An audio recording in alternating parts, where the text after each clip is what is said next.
ihangane fiye. Ayowe. Ihangane.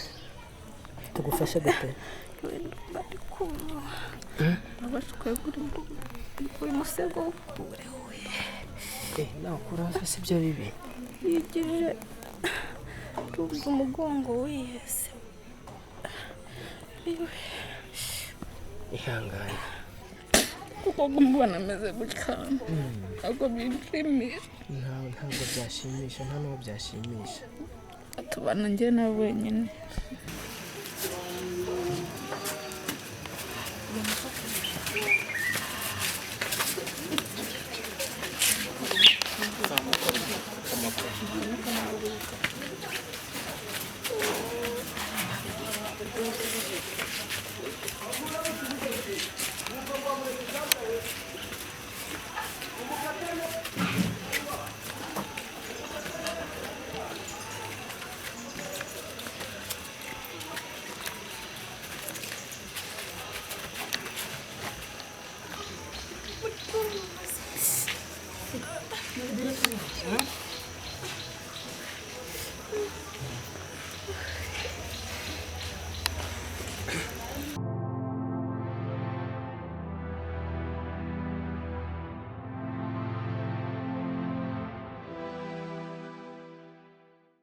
She lived her normal life, but 7 years ago, she had a tragic accident that nearly took away her life.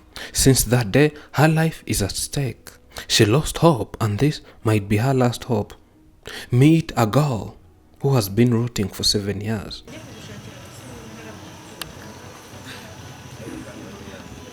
No one is exempt from trials and tribulations. In fact, this often happens to people God loves so much. For it's part of God's often mysterious and good plan for turning us into something great.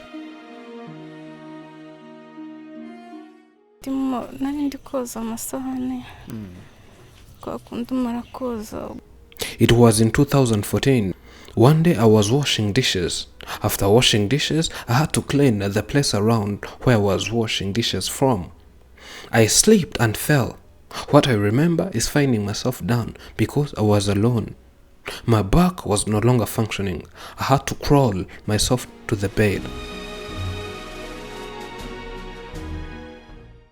I had a nightmare the whole night and woke up when the back was too painful. I went to traditional doctors and spent there 2 weeks, but my pain kept increasing. We decided to buy some painkillers from the pharmacy, and the pain started being relieved.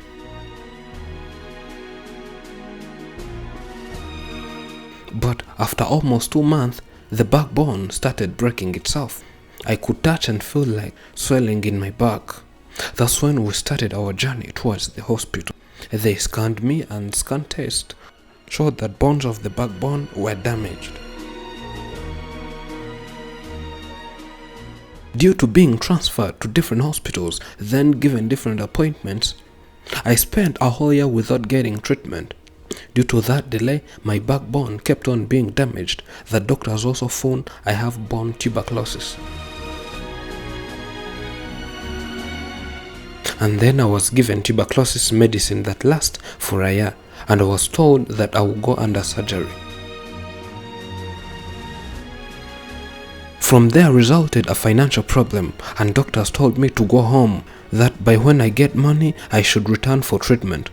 I spent a long period of time rotting from home, but after some days, I became very ill and told my mom that we should go and see the doctor once again.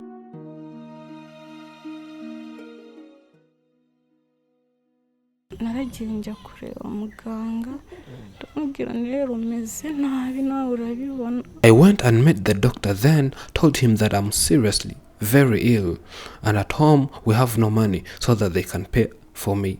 Yet I'm dying. He replied to me that the only solution is to go to the administration, that they often help people and pay for their treatment. Let me give you a medical report that you take there, he said. I took the report and went and submitted it there, leaving there my contacts too, that they'll call me back.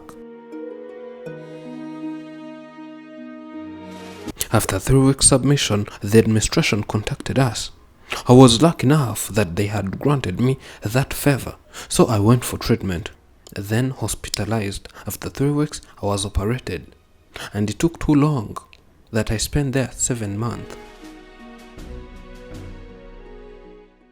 It looked as if I was a bit okay, but still feeling the pain, so I went back home. As time passed, I was recovering slowly by slowly, that I had started even sitting. Before the operation, my legs were not working, but after the operation, they were able to start making some moves. They had given me some clutches so that I would try and be learning how to walk again. Everything was going well, that I started standing up and walk freely on my foot without the help of clutches. I was recovering. I started doing some simple activities like washing dishes, sweeping the compound, and washing some clothes. I could take myself to church. I had fully recovered. Byagiye biza ngeraho mva ku mbago ntangira kwijyana kujya nigendesha. It had been 5 years ever since I came from the hospital.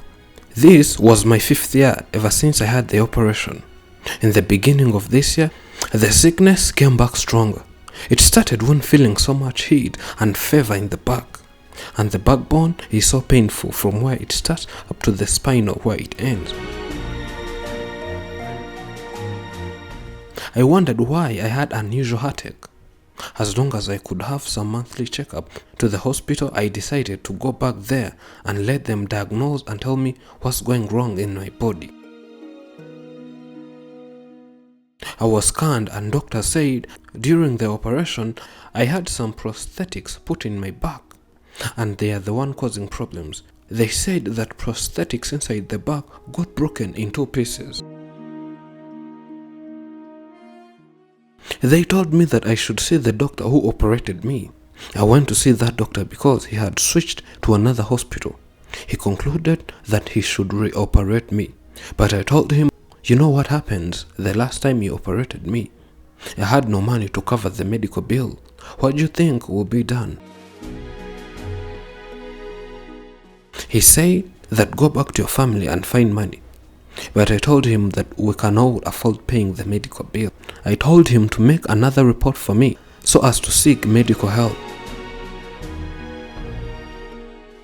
After 4 weeks, the administration called and I was filled with joy. I knew they were helping me as they did before. I knelt down and praised the Lord, but I was surprised and shocked by the response from the administration. They chose not to help me again. All my eyes were to the administration. I thought they would lend a hand as they had done before, but they said that the system changed and had more responsibilities, that at the moment they could not afford paying someone's medical bill. I was disappointed by such heartbreaking feedback that gave me a depression. Since that day I was worried and said there's nothing left for me to do. I decided to come back home and wait for God's way. All I do is sleeping here waiting for a good Samaritan.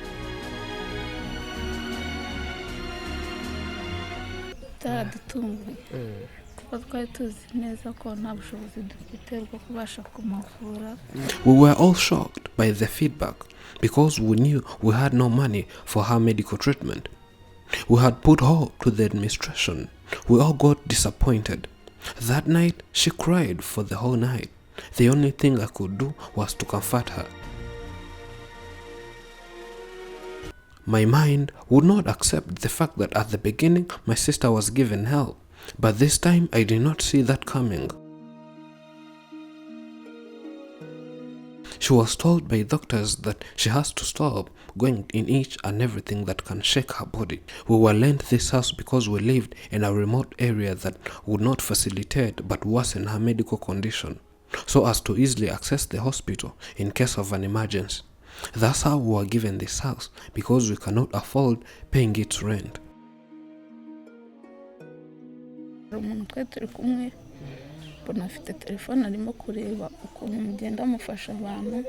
There is a person I was with. She was watching your videos and I saw you Afrimax. So I told my sister that there are people on the internet who helps others. Why can't we contact them and see whether they would help us? And my sister thought it would not work. We contacted you, and today I'm grateful that you showed up. So I request whoever has a helping heart and love that they would help us with getting medical treatment so as to save my sister's life. Because seeing her like this doesn't make me happy. Don't wait for the good things to happen to you. If you go out and make some good things happen, you will fill the world with hope. You will fill yourself with hope. No one is useless in this world that lightens the burdens of another. There is no exercise better for the heart than reaching down and lifting people up. Thank you for watching. I'm Elijah, and this is Afrimax English. Remember to subscribe.